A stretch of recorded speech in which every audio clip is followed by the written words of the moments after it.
NFL playoff winners and losers. Unraveling Eagles come fully undone. The extended playoff field frequently results in matches that rapidly turn out to be as uneven as they appeared to be when the field was first formed, and the wild card round has delivered its fair share of duds in recent years.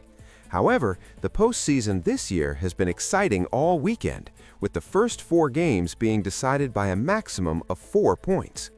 The AFC South champion Jacksonville Jaguars were defeated by the Buffalo Bills on Sunday, and the Philadelphia Eagles were defeated by the injury-plagued San Francisco 49ers. The New England Patriots defeated the Los Angeles Chargers to end the evening, leaving only the Pittsburgh Steelers and Houston Texans to secure the final divisional round position on Monday. The major winners and losers from Sunday's activities are listed below. It seemed only fitting that Mike Vrabel's team wrote a rather retro performance for New England's first home postseason game in 7 years. Although the Patriots haven't exactly been known for their ability to dictate terms throughout the season, the defense came together to hold the Chargers to just 207 total yards, a 1-for-10 record on third downs, and a 0-for-2 red zone rate. And even though Milton Williams bloodied Vrabel, the coach probably won't be bothered so long as the defensive tackle keeps turning in disruptive nights like this, as the marquee free agent signing netted 2 sacks and helped stymie the Bolts' rushing attack. Injuries to starting cornerbacks Christian Gonzalez, head, and Carlton Davis III, toe. The final result was quite encouraging for something of an unknown creature, but keep an eye out for a group whose level of difficulty will be increased in the following round: May Drake.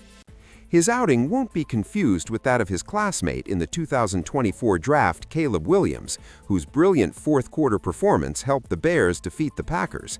However, the Patriots quarterback similarly overcame early setbacks to make a late breakthrough.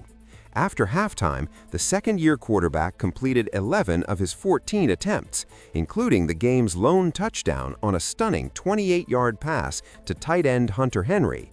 Additionally, he shrewdly exploited a gap in the Chargers' defense by frequently scrambling for significant gains, gaining 66 yards on the ground. Kyle Shanahan and Robert Saleh. There's likely no better NFL award debate than the one for Coach of the Year, even if the MVP showdown might be more heated. And while there are plenty of legitimate choices, it's difficult to argue that anyone overcame more than Shanahan, who weathered injury after injury to push the 49ers to the brink of home field advantage in the NFC, and now onto the divisional round. Of course, Shanahan's ability to navigate major personnel losses on offenses was already apparent, with his attack ranking 4th in yards per game in 2024, despite a wave of injuries. He showcased his creativity again as San Francisco seized a fourth-quarter lead when receiver Jawan Jennings heaved a touchdown toss to running back Christian McCaffrey. But what put San Francisco over the top was the work that Saleh did to keep the defense together, despite being without Nick Bosa and Fred Warner, among others. The group was by no means dominant against the Eagles, but it stepped up in key spots and overcame the complete lack of a pass rush to keep Philadelphia in check. It's easy to see why so many franchises are eager to try to capture the Shanahan dynamic, and the ones with head coaching vacancies this offseason would be wise to give an extensive look at a possible second chance for Saleh. The unexpected standouts of the 49ers. There were too many outstanding performances from unexpected sources to identify a single significant San Francisco contributor. Demarcus Robinson led the receiving corps with a game-high 111 receiving yards on 6 receptions, while top option Ricky Pearsall remained out. Veteran linebacker Eric Kendricks, who only signed to the team's practice squad in late November, played all 72 defensive snaps and had 10 tackles, while also clinching the game with his fourth-down pass deflection. And the 49ers benefited from stellar efforts from a number of less heralded young defensive players, including rookie defensive backs Upton Stout and Marquez Sigel. NFC West. The division already stood alone in NFL history after becoming the first with 3 teams to clear 12 wins in the same season. Now it has 3 representatives in the divisional round, thereby guaranteeing at least one berth in the NFC Championship game. The foursome doesn't command the same level of attention as some of its counterparts with more visible fan bases, but it's readily evident that this group is without competition as the league's most formidable collection of teams.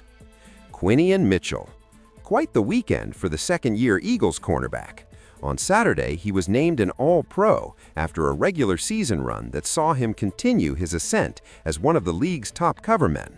On Sunday, he nabbed 2 interceptions and forced a key fumble by Brock Purdy. As someone who isn't often tested by quarterbacks due to how closely he sticks with receivers, Mitchell still has yet to record a regular season interception, but he now has 4 in the postseason. Of course, the individual accomplishments are probably cold comfort for the hyper-competitive player who no doubt was disappointed to have his sterling campaign end so unceremoniously.